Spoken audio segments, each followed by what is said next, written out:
వాడు పలానా వాడు మామూలోడు కాదు, వాడు ఇంకా చావలేదు, హాస్పిటల్లోనే ఉన్నాడు, లేస్తే వస్తాడు, వస్తే ఏసేస్తాడు అని తెలీదురా. నేను హాస్పిటల్లో ఉన్నప్పుడు నీ గురించి ఏం ఆలోచించానో తెలుసా? శివారెడ్డి నుంచి ఎలా తప్పించుకోవాలి, ఎక్కడ దాక్కోవాలి అని పారిపోయి ఉంటావు. నిన్ను పట్టుకోవడానికి ఎక్కడెక్కడ వెతకాలి, ఎన్ని రోజులని వెతకాలి అని ఆలోచించా.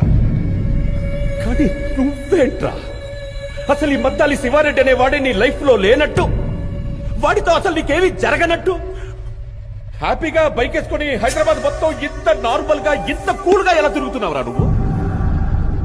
ఎవరు సార్ మీరు? ఎవరు సార్ మీరు? నేనెవరో నీకు తెలీదు. మీరేం మాట్లాడుతున్నారు? మీరు ఎవరు అనుకుని ఎవరితోనో మాట్లాడుతున్నారు? నేనెవరో నీకు నిజంగా సార్ మీరు ఎవరు సార్?